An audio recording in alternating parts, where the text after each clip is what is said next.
let us now make our voices heard.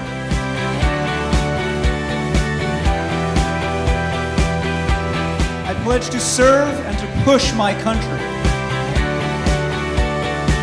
I pledge to live like a citizen.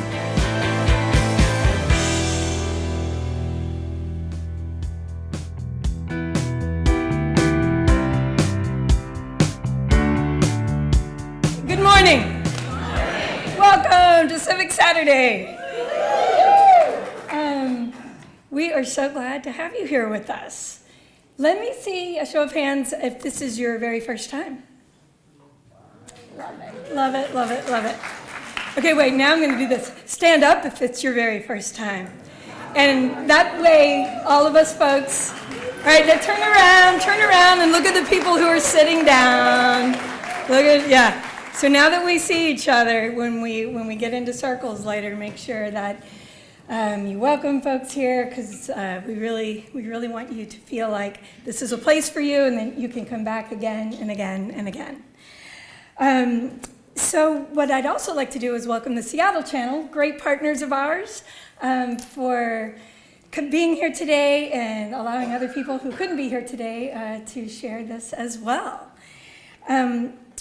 My name is JENA Kane. I am a co-founder of Citizen University, and what I like to do at Civic Saturday, after a week of whatever we've been through together and individually, is just to center us and to have a moment where we just get to be together in community.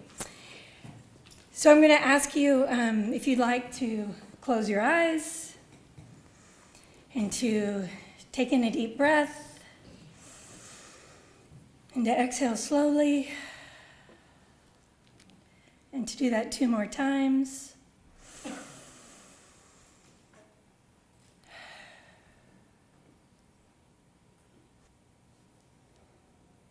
Just slowly wiggle your toes, move your legs around, move your arms a little tiny bit.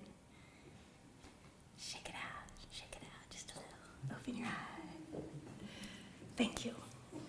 Now I'd like to invite my friend and colleague, KAYLA DEMONTE, up to tell you a little bit about what we're going to do today. Thank you. Thanks, Renee. Yes.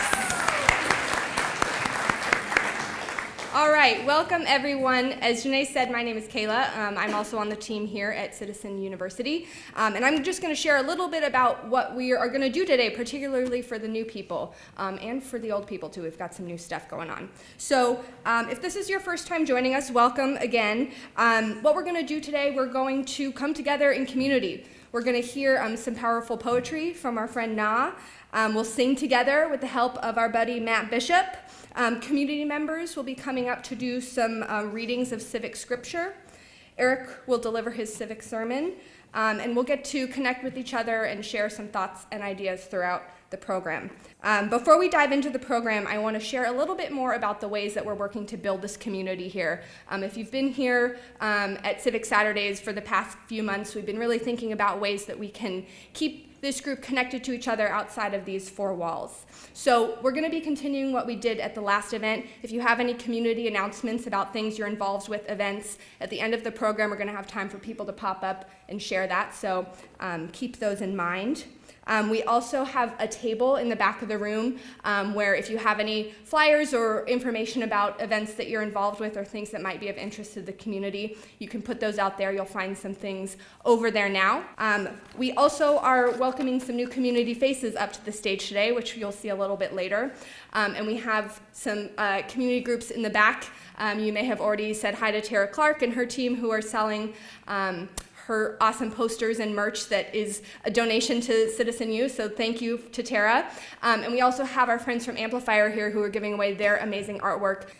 We also are so excited to be launching our Civic Saturday Circles, which are going to be facilitated conversations from members of the community here happening in the weeks to come outside of this event. So we'll share a little bit about those later, but our friend Annie will be leading one of those, as well as our friend Catherine, and so you'll be able to sign up with them later, and we'll share the dates that those are going to be happening at a library and a coffee shop in town. So in addition to the Civic Saturday community in Seattle, we've been holding partner events all over the country, and we also had our first cohort of civic seminarians, as we call them, come to Seattle in January to learn about how to put these events on, and our very first one is actually happening in Indianapolis as we speak right now. So there is, yes, go Erin in Indianapolis. So this is, there's a sister event happening right now, and so thank you for taking part in this and helping us shape this community here in Seattle so we can help other people bring this to other communities, and we'll keep you posted on how those are going. Okay, so we're gonna dive right into the program now. I'd like to invite our friend and poet Na up to the stage.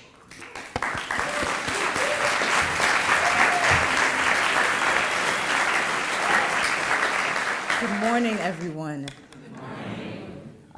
First, before I say anything else, I would like to give an acknowledgement to my students who actually came this morning.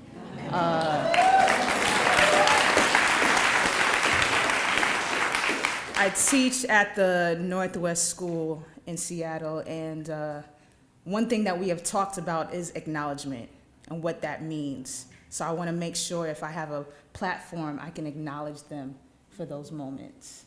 Sunday morning, April 22nd, 2018, a 25-year-old black woman is brutally arrested inside a Waffle House because she wanted contact information of the Waffle House district manager to complain about service. Thursday, April 12th, 2018, two black men are arrested inside a Starbucks for sitting there and not buying anything. Saturday, November 14, 2015, a disabled 60-year-old black man was removed from his home without a warrant in the middle of the night, restrained, forced to the ground, and unlawfully arrested in Colorado. A young black man from the Bronx, New York, a lyricist named Kemba, creates a song called Heartbeats. The intro of the song are two black men expressing how they feel to see another young black man shot in front of them. This is the 5th time this week. He's laying on the floor. Yo, somebody call 911. Nah, that is 911.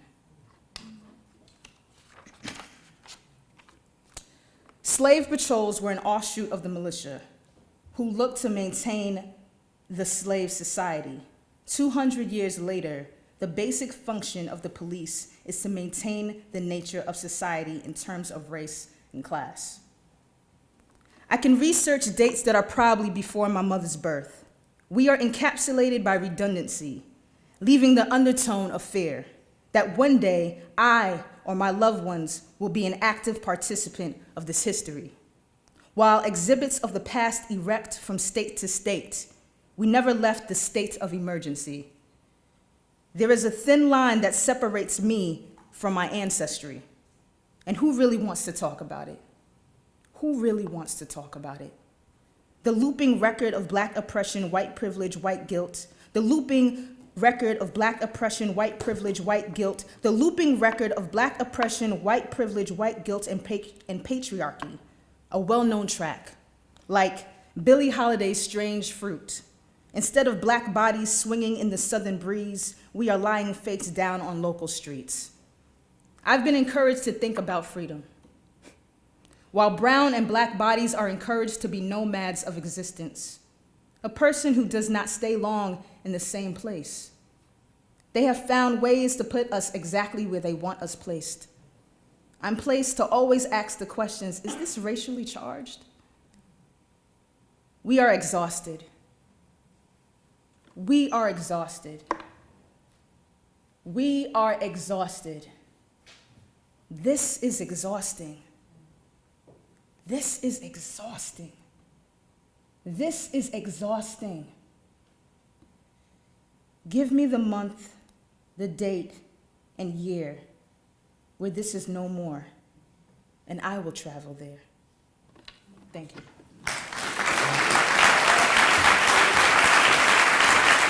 Thank you so much, Na. My name is Ben PHILLIPS. I'm part of the team here at Citizen University.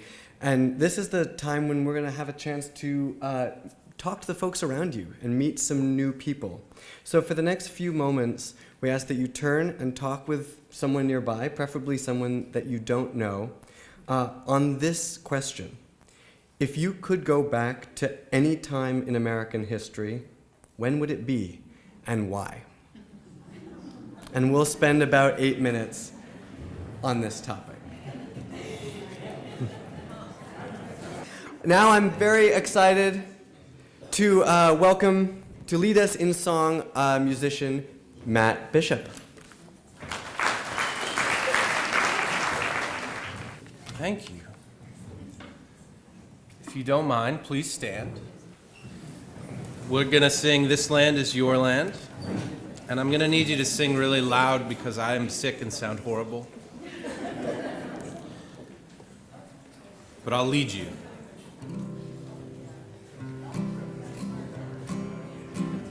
The words are behind me.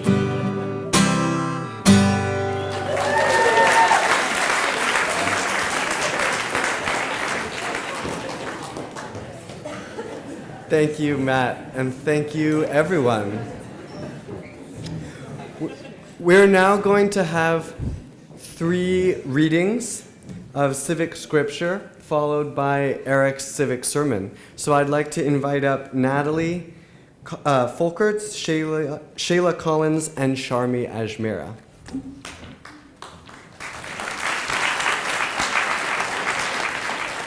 The first reading is from Brian Stevenson from Just Mercy. Proximity has taught me some basic and humbling truths, including this vital lesson. Each of us is more than the worst thing we've ever done. My work with the poor and the incarcerated has persuaded me that the opposite of poverty is not wealth. The opposite of poverty is justice. Finally, I've come to believe that the true measure of our commitment to justice, the character of our society, our commitment to the rule of law, fairness, and equality cannot be measured by how we treat the rich, the powerful, the privileged, and the respected among us. The true measure of our character is how we treat the poor, the disfavored, the accused, the incarcerated, and the condemned.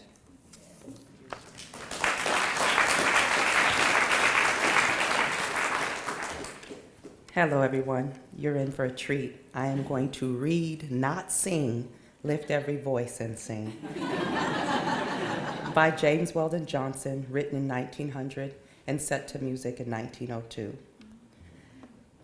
Lift every voice and sing, till earth and heaven ring. Ring with the harmonies of liberty. Let our rejoicing rise, high as the listening skies. Let it resound loud as the rolling sea. Sing a song full of the faith that the dark past has taught us. Sing a song full of the hope that the present has brought us. Facing the rising sun of our new day begun. Let us march on till victory is won. Stony the road we trod, bitter the chastening rod, felt in the days when hope unborn had died. Yet with a steady beat, have not our weary feet come to the place for which our Father sighed. We have come over a way that with the tears has been watered. We have come treading our path through the blood of the slaughtered. Out from the gloomy past, till now we stand at last, where the white gleam of our bright star is cast. God of our weary years, God of our silent tears, thou who has brought us thus far on the way, thou who has by thy might led us into the light, lest our feet stray from the places, our God, where we met thee, lest our hearts, drunk with the wine of the world, we forget thee. Shadowed beneath thy hand, may we forever stand, true to our God, true to our native land. Thank you.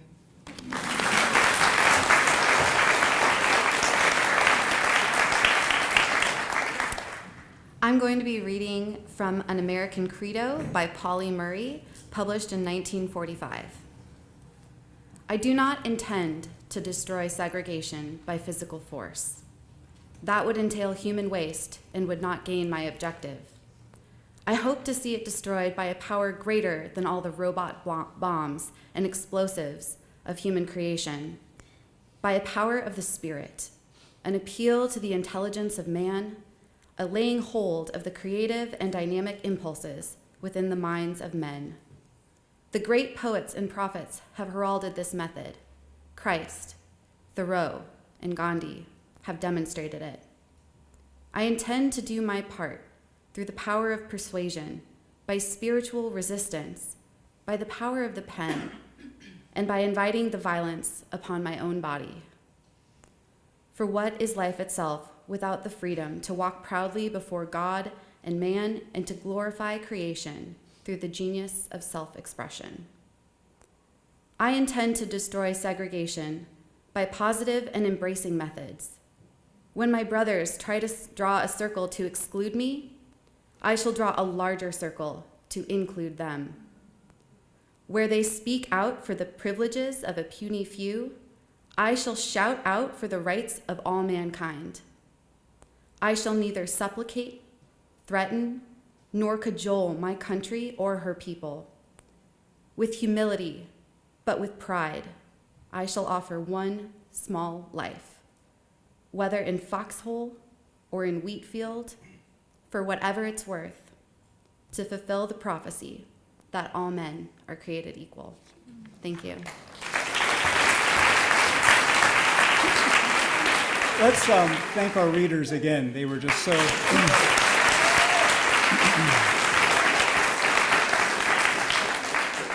Good morning, everybody. My name is Eric Liu. I'm the co-founder of Citizen University, and I'm so grateful to be spending this morning with you all. I am just so moved to see everybody here this morning and to feel already what we've been expressing. And I'm moved to be here today at the Northwest African American Museum in particular. I'm moved in part because 2 days ago, as many of you know, following the news, 2 days ago in Montgomery, Alabama, a remarkable cousin to this institution opened its gates to the public.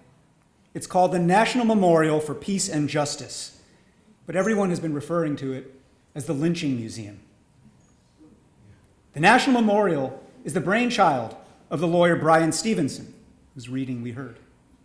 He's founder of the Equal Justice Initiative and a celebrated defender of death row inmates. The memorial honors the thousands of African American men and women lynched by white citizens of the United States in the 19th and 20th centuries. It forces our country to see that white supremacy is a system not only of laws, but of social norms, and that for every white American who ever put a noose around the neck of an innocent black American, or set that swinging body on fire, or sliced off its appendages, for each such perpetrator, there were hundreds more white bystanders who stood in the crowd in their Sunday best, smiling for the camera. Many of them still walk the earth today. That memorial in Montgomery, like this museum here in Seattle, is testament to the fact that in the journey of truth and reconciliation, truth must come first. That memorial, like this museum, challenges us not just to face the past truthfully, but also to see, as Faulkner said, that the past is not even past. It is with us like a second self. I've been thinking a lot about how truth travels through time. This morning, in fact, I was thinking about how it's become something of a convention, almost a cliche, at least in more progressive spaces, to open gatherings like this with a solemn statement of acknowledgement that we stand here on native lands and remember the Duwamish and the other First Peoples who were first to claim this place. When this started happening at events and conferences a few years ago, I thought it was stirring and very appropriate. Lately, though, I'm finding this gesture to be unsatisfying and a little bit dishonest. This land is not, in fact, native land anymore. It is land that was appropriated, let us say it plainly, stolen by white people through force and legal subterfuge from the native peoples who were its earliest inhabitants. That's the truth. And the question is, what, if anything, are we going to do with the truth? Most of the time, that solemn acknowledgement is followed by a quiet pause and then on to the business at hand. The better way to honor Native communities, I think, is not to say for show that this is still their land. It is to acknowledge that their ancestors were dispossessed of this land, and that all of us who live here today have some obligation beyond words to address that, to make amends, to help reduce the inequities of health, education, and opportunity that have flowed from that history of dispossession. This is the spirit of what Bryan Stevenson has created in Alabama. He draws a thick, unbroken line between the state-sponsored terrorism that was the Jim Crow lynch mob and the system of mass incarceration of black and brown people today. His day job is about repairing today's system of mass incarceration. And the memorial that he and his team have created invites us to consider whether we, either in our day jobs or simply in our lives as citizens, might also be willing to step from remembrance to repair. This is a year of so many 50th anniversaries in American social and political history. In the room next door, an exhibit that opened just last night commemorates the 50th anniversary of the Seattle Black Panther Party. I commend it to you. Yeah. The captains and the leaders of that party were here in this space last night to kick off that exhibition. 3 weeks ago, we observed the moment 50 years ago when Martin Luther King Jr. was assassinated on the balcony of the Lorraine Motel in Memphis. I myself will be hitting the half-century mark this November.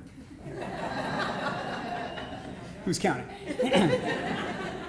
All this is why I've been eager to ensure that you and I don't just saunter down memory lane self-indulgently. Rather, you and I, this year, this moment, must articulate a philosophy of memory that is aligned with a philosophy of action. What shall we do with our memory? Most of the time, we Americans don't even bother to remember. How many Americans know that Black Panther is a top-grossing mega phenomenon of a comic book film, but have no idea, actually, what the Black Panther Party was or did?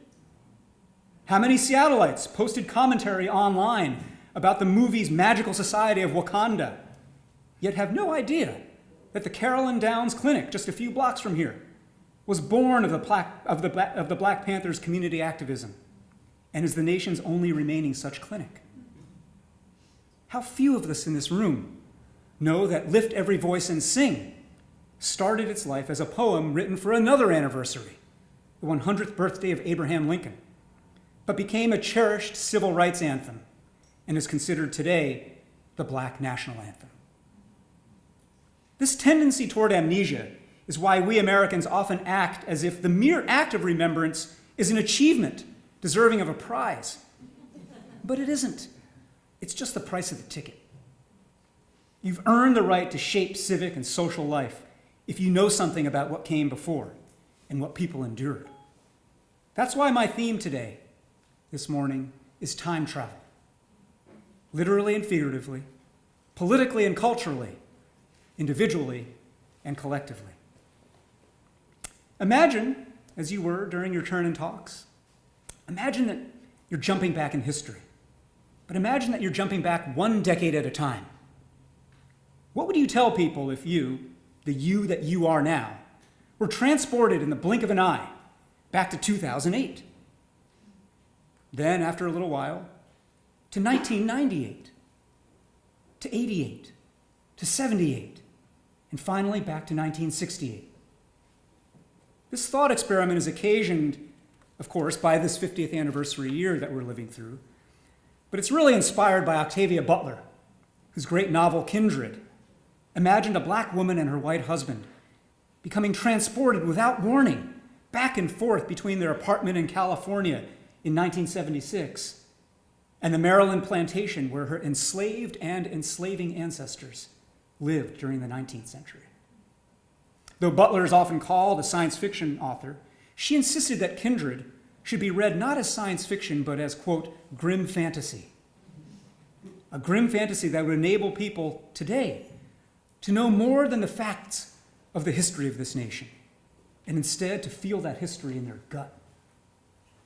So come with me now, as I unspool the decades in a journey of revelation. all at once, it's 2008. I'm in my house in Seattle. I see my reflection in the window, and my face has fewer lines. My glasses aren't my current glasses. And I'm wearing a sweatshirt that I thought I'd given away years ago. Yet it's me inside. I still know what I know, have experienced what I've experienced, as if it were 2018. Everything has been rewound but my soul. I look at my daughter, who isn't in college as I think she ought to be, but is 8 going on 9 and doing homework in the kitchen. And at my wife, JENA, who won't be my wife for 6 more years, actually, and only just moved in with me and Olivia. They don't notice that I'm stunned and disoriented to be suddenly a decade younger. So I slip downstairs to the office. I open up my old clunky laptop and instinctively go to social media to find out what's happening. Except that it's still 3 months before I will sign up for Facebook, and 1.5 years before I'll sign up for Twitter. When I go to the New York Times website, I see that it is April 28th, 2008. Who knows how long I'll be in this state, in this place, in this time? So I ask myself, what should I tell people? What should I warn others about? Can I prevent anything bad? Is there something I did in this time, in the spring of 2008, that I've always regretted, and now I can do differently, or not at all? The possibilities are paralyzing. Now that I have the chance, it seems, to redo and undo, I am newly aware that I don't know what it really is that I did do. It's hard to untangle the skein of action and omission in my personal life, and to know what strands to snip or to savor. Well, what about my life as a citizen then? Are cause and effect any easier to untangle here? The main front page headline of the Times that day is, quote, "Lenders fight stricter rules on mortgages." Who do I tell? Where do I go to ring the bell? To say, stop futzing around. The economy's going to melt down in a few months, and you are going to unleash a global tsunami of populist anger and racist scapegoating unless you curb these banks and stop giving mortgages to anybody with a pulse. I could warn the people I know who work for John McCain that if he chooses Sarah Palin as his running mate this summer, he will release a strand of paranoid, nativist, anti-intellectualism into Republican politics that will destroy their party in all but name. Or I could go around and tell people to watch out for Donald Trump. Yes, the Celebrity Apprentice host. To curb him now, so that he can't build a nihilist reactionary movement to become the President of the United States who follows the dignified, decent, 2-term President Barack Obama. But who would believe me? Who would believe me? Well, then what? Should I at least tell people not to join Facebook? That they'll really regret it? That they'll regret the addiction? That our country will regret the manipulation that this platform makes possible? I'm contemplating all this when suddenly the screen of my laptop starts going fuzzy. And then the room around me dematerializes, and now I've fallen back farther in time. It's April 1998. I'm in Midtown Manhattan, near Rockefeller Center. It's still me inside, but it's definitely the late 90s outside. Everyone around me looks like they're extras on the set of Friends. My clothes are impossibly baggy, and my hair looks like a Chia Pet version of my hair today. People walking down the street and waiting at crosswalks and standing at bus stops are actually looking at other people, at the sky, at windows of cafes. They don't have smartphones. They have no idea what just happened. Breaking news is not yet a sad description of the state of American journalism.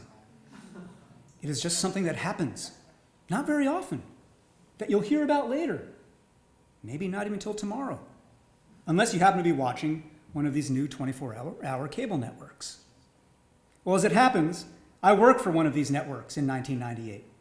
I'm a new pundit at the new network called MSNBC. And 3 times a week, I'm thrown together with several other young pundits of all races and political persuasions to debate the news of the day in politics and culture. Nobody's watching this new channel, but we're having a blast.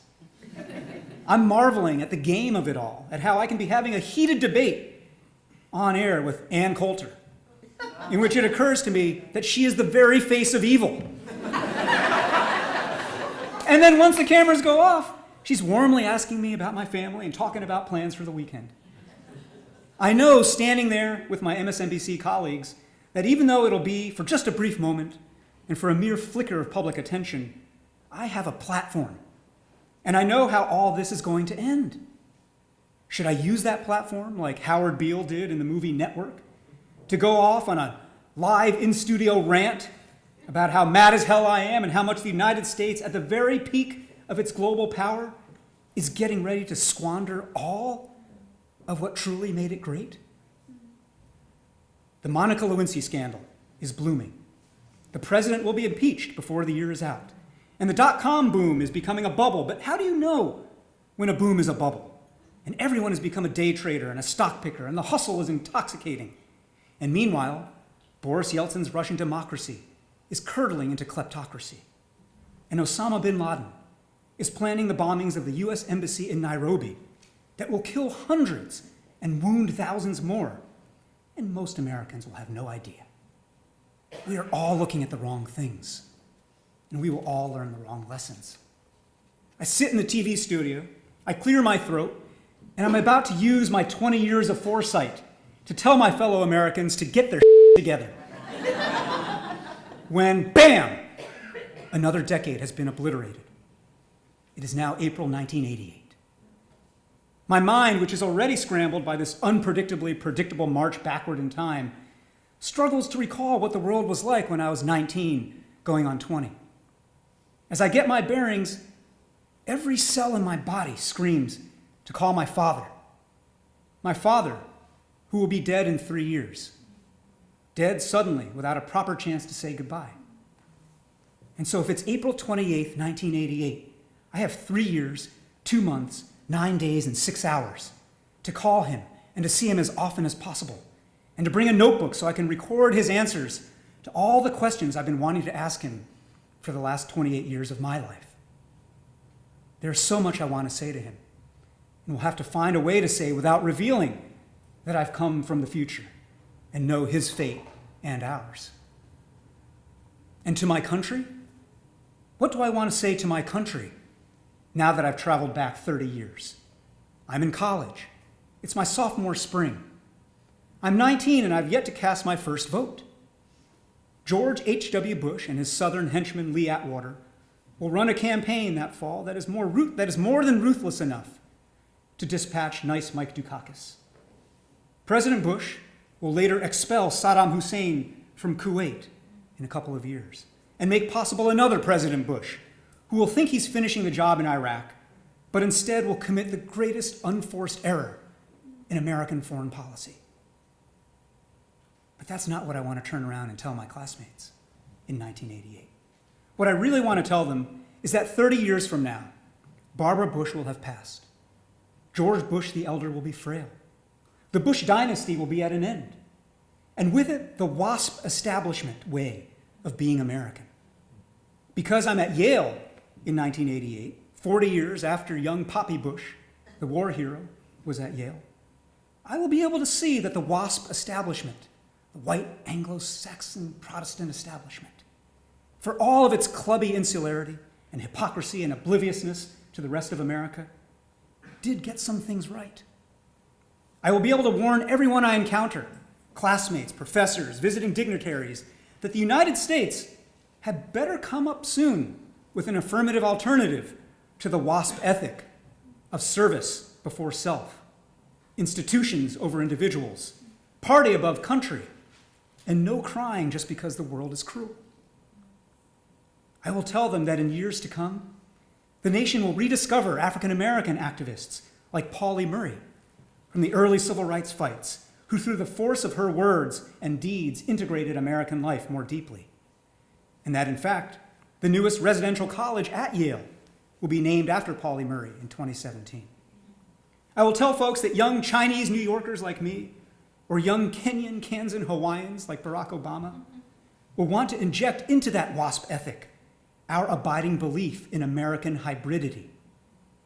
But I will tell them also that the torch will be passed, if I may defile JFK's language, the torch will be passed to a new generation of white supremacists, born in this century, tainted by war, deformed by a hard and bitter peace, and proud of what they mistakenly take to be their heritage.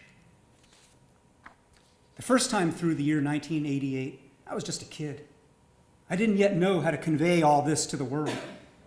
But my return trip now, knowing all that I know, I just want to help my country accelerate its readiness to deal with the day when America is white no longer. And part of what I know now is that even a kid, especially a kid, has the moral authority and the clarity of imagination to call forth a new story of us. Now I know that the teens in Parkland and Seattle and all points between, some of whom are here with us here today, organized the March for Our Lives with just a few weeks' notice and grabbed hold of the national narrative to make gun reform and gun responsibility more likely. I know now, and I'll tell my 19-year-old friends in 1988, that being young is no bar to being a big citizen. But just as I start organizing, as I start to find my voice, which is to say, to give my younger self my older voice, the elm trees of Old Campus start pixelating into patches of abstract color. And with one dizzying turn, I now find myself thrust back 10 more years. Next thing I know, I'm in the family room of my childhood home in Wappingers Falls, in the Hudson Valley of New York. It is April 1978. I'm wearing a bowl haircut. In fact, I'm still 6 years away from accepting my buddy's dare to get my head shaved, which will then set me onto a lifetime of crew cuts. And though I'm not yet 10, my mind and my spirit, again, somehow carry the hard-won wisdom of nearly 50 years of being. So the first thing I do, of course, is run down the street and tell my pals who are playing baseball not to lose faith, that the Yankees will fall 14 and a half games behind the Red Sox that July. And still, they will triumph. They will come back all the way and win the division in a one-game playoff against the Red Sox, and then win the World Series against the Dodgers. I tell my friends that it will be a glorious and life-shaping season, and that they must suffer the sting of every early season loss to appreciate the full glory of what's to come. And I tell them to savor it for another reason. It will be 18 more years, a whole generation, before the Yanks will win another series. Now, I know you Mariner fans in the room are thinking, a World Series win every 18 years? I'll take that. But my pals in Wappingers Falls are thinking, they're looking at me like I'm a character out of Stranger Things. And they're thinking, 18 years, 14 and a half games? You're being weirdly specific, Eric. How do you know all this? And so to throw them off, I tell them to have faith in something else, in New York. The city in 1978 felt at best adrift and at worst condemned. A year earlier, the Bronx had been burning. There were blackouts and riots. The Son of Sam was on the loose. Even in my outer suburb, there was a creeping sense, certainly among the adults, that not just the city, but the world entire was unraveling. With the hindsight that time travel makes into foresight, I know that New York will bounce back, for just the reason that if I can ever get back to 2018, I will tell folks then and there that America will bounce back. And the reason is this: the resilient chaos of a complex system that no single person can control or destroy. The capillaries and axons of immigrant hustle that cause the society to repair itself. The unrelenting will in America to reinvent. And the annoying habit here of waiting until things are really broken, until patching them for just a little while longer. I'll tell it to anyone who will listen. I'll quote my friend Jim Fallows, who will write a book in 11 years, in 1989, called More Like Us, explaining why nurturing those qualities, acting more like us, and not trying to mimic a rising Japan, will enable America to stave off decline.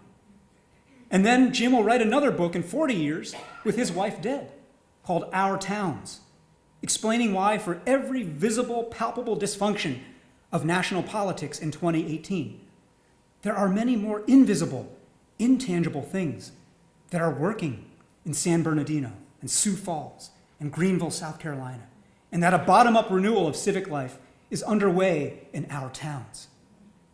I believe it. I have faith in it.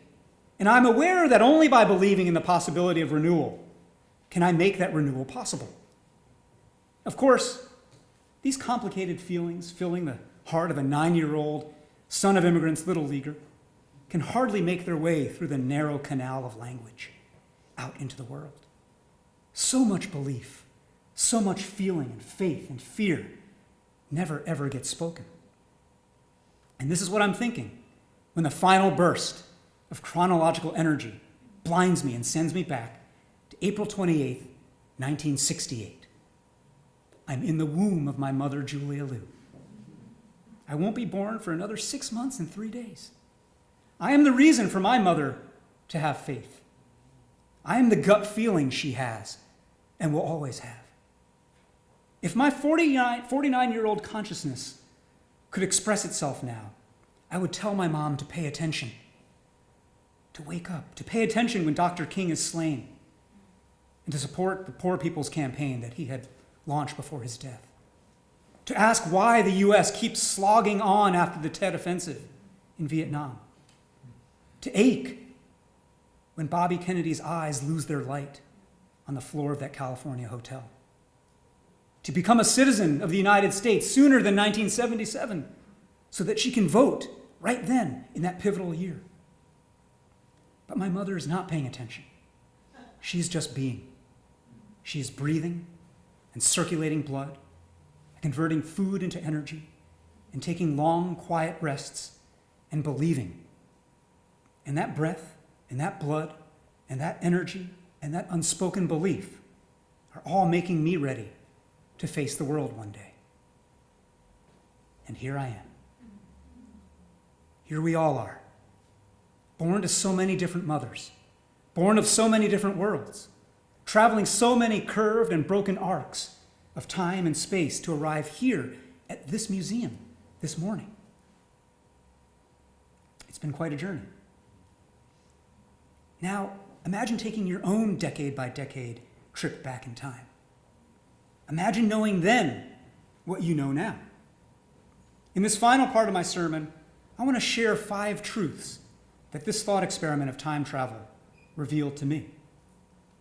First, we should spend less time preserving forms and more time preserving values.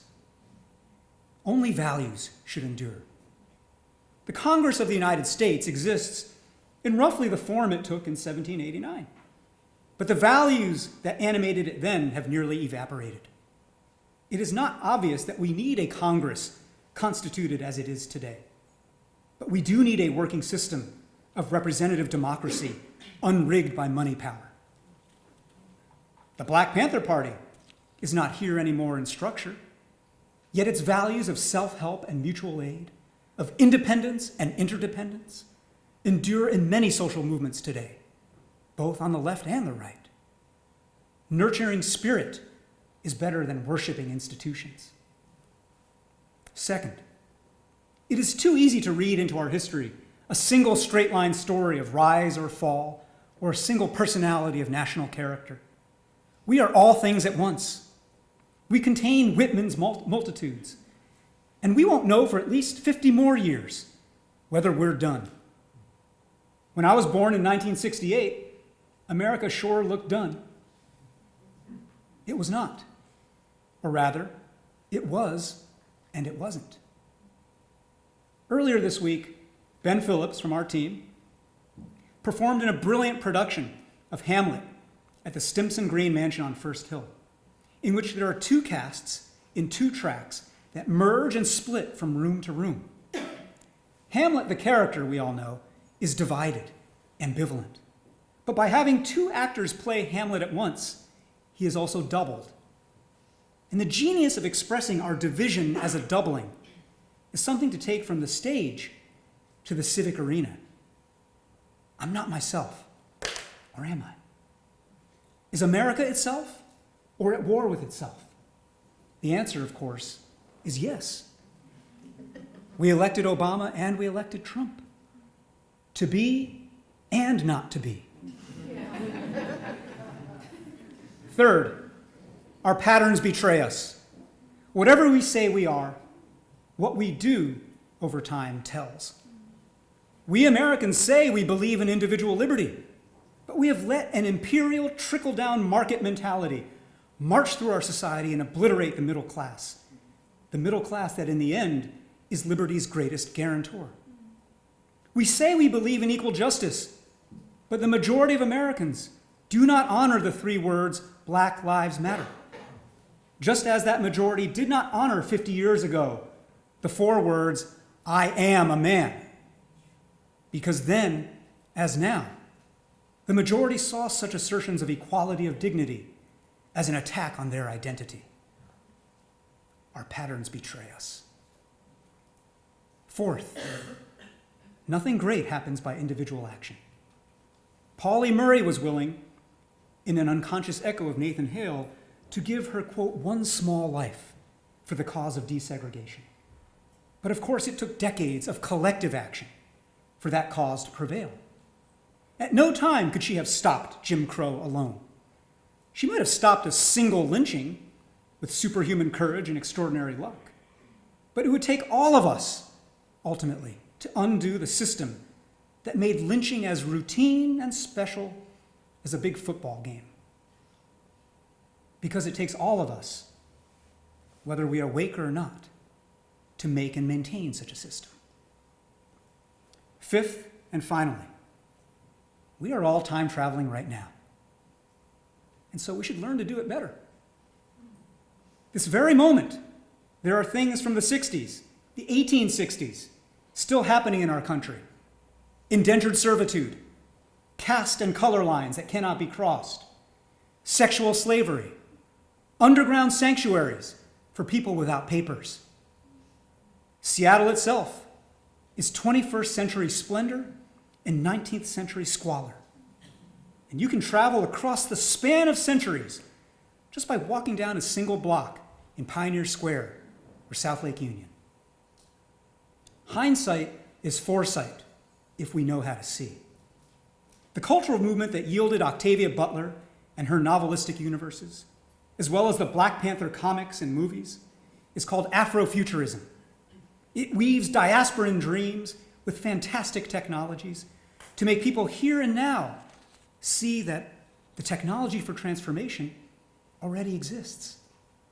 It is in our hearts. It is in our willingness to organize and to make power out of thin air.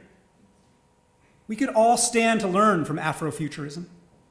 We need now a futurism for us all that is dedicated to the proposition that if we are all created equal, we should start acting like it.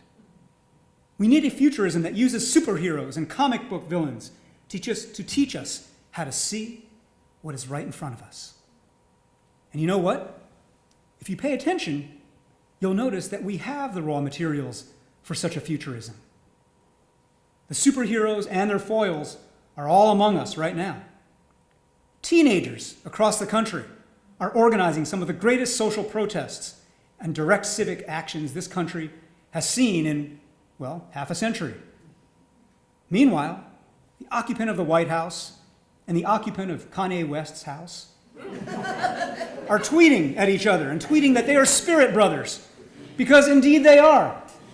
Brothers in narcissism, brothers in a talent for attention getting, brothers in ignorant certitude that wealth equals wisdom, and brothers in flattened and ahistoric belief that what is now is all that is.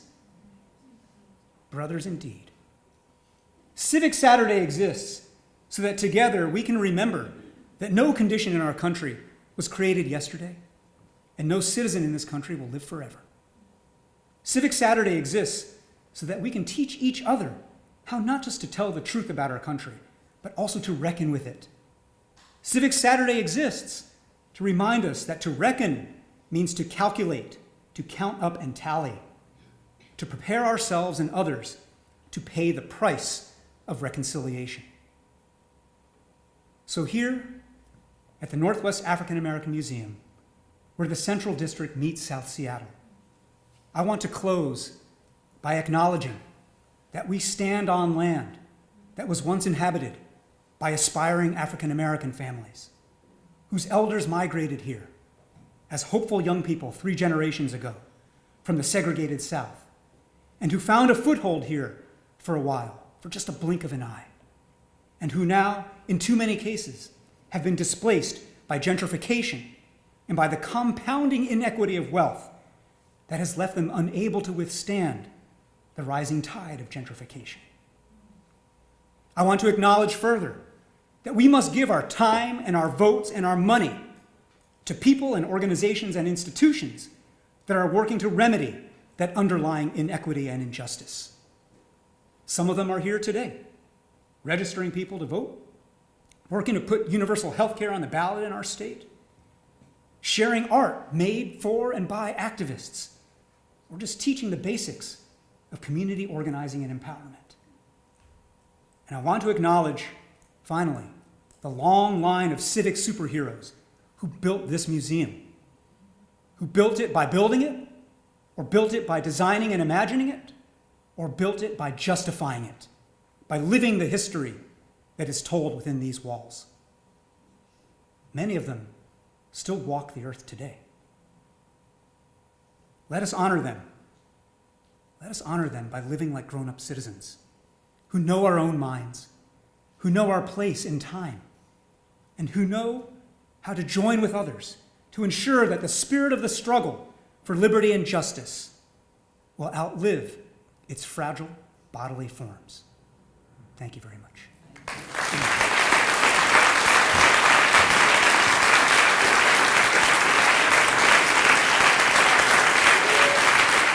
Okay, and as I mentioned, we're going to be welcoming more community members up on here on stage. And the first one we're very excited for is our dear friend Nick Licata, who you all may remember as a longtime Seattle City Council member. He served from 1998 to 2015, and more recently he has written a book where he imparts some of the wisdom that he learned during his tenure called Becoming a Citizen Activist. So he's going to come on up. Hopefully we can get the mic back working for him and share a little bit of his wisdom and then tee up what we're going to be talking about during our circles. So come on up, Nick. You may have to just be loud.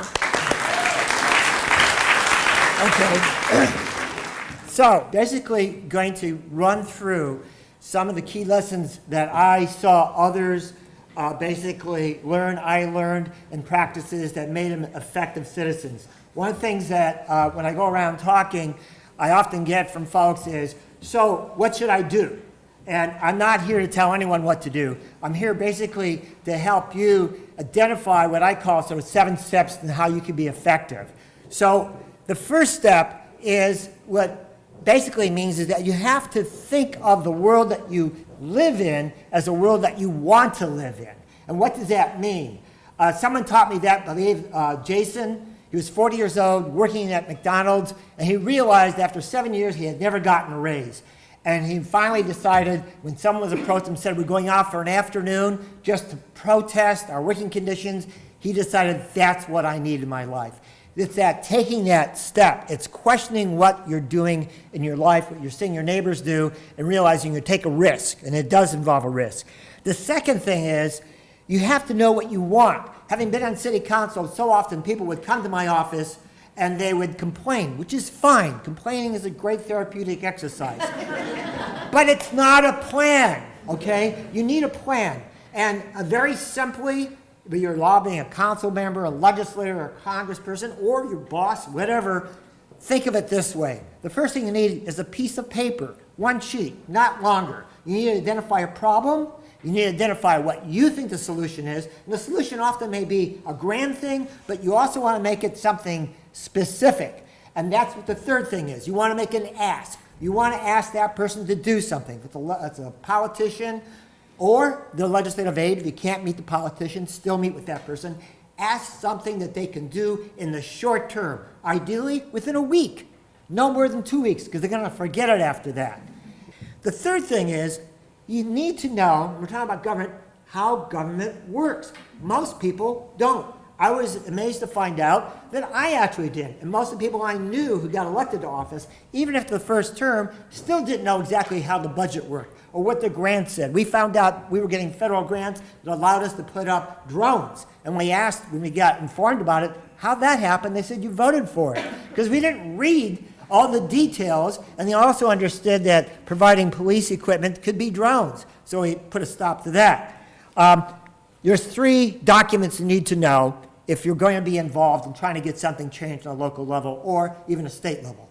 On a local level, it's a city charter. That says what the authorities have the power to do. That's how we discovered we could have paid sick leave for everybody in the city, not just city employees, because the city charter basically gave us that power. You need to know basically also the rules for councils, legislative bodies. That tells you where to go, how to get the information. I'm just being a warning. So let me just say quickly, the other steps are you can't do it alone. You got to find allies, your friends' friends, groups. Go to Google, find out who's involved. Use facts and data and question other people's facts and data. Find out what the resources are and then question them. You can win battles that way, and you encourage people to believe you because they know what you're talking about. 6 is get the word out. Protests are fine, but no, there could be a kickback, but also symbolic protests are good. And the last is you have to have a positive attitude. That means that you have to be not afraid to listen to the opposition because you're going to learn what their arguments are, and you're going to learn how to address their concerns and how to move people. You need to also celebrate. I love the idea they had this poetry and music here. And a little factoid, Black Panther Party started with a poem when Bobby Seals and Huey Newton were arrested in Oakland because they were reading a poem on the sidewalk. And they were arrested for disturbing the peace. So poetry can be very powerful. And the last element is that you have to have belief in our democracy. If you do not and you walk away, then you are basically walking away from the only game in town, and someone else is going to make those decisions, not you, and they're not necessarily going to be in your interest. So being a citizen activist is not being a superhero. It's knowing that you're a citizen and you can affect your future. You just have to decide to do it when you want to do it. Thank you. Thank you so much, Nick. Thank you. And again, his book here, found at bookstores, your favorite bookstore everywhere. Okay, so before we close with our community announcements and wrap up, we're going to move into our civic circles. So if you've done this before, share with your neighbors on how it works, but circle up in groups of about 5 or 6, and we're going to take about 15 plus minutes to talk with each other about this topic prompted by Nick. How do you convert a feeling into an action plan? How do you convert a feeling into an action plan? So circle up with those around you. Whoever ends up in your circle is who's supposed to be there, and we'll come back in about 15 minutes. The action that makes me want to do it more is the connectedness. By taking those small steps and inviting other people to come with you, and that's how you actually change the world. If maybe you're not getting the acceptance of your idea, that's when you go full throttle, be like, dun, dun, dun, dun, dun, I'm going to start my own, right. You know? All right, so we're going to go ahead and close up here today. I will reiterate, if you liked the experience that you just had sitting and chatting with folks about what you're hearing, that is exactly what our Civic Saturday circles are going to be, a direct extension of that will be led by members of the community here. So if you're into that, May 12th, Annie's group will be at the Columbia City Library at noon, and you can sign up back there with her. And if that group fills up, Catherine will be taking sign-ups for May 12th at 10 a.m. At a cafe in Highland Park that we'll email out. All right, we'll stick around, stay, have some coffee, sign up for our May 12th circles, and we'll see you on June 2nd at El Centro.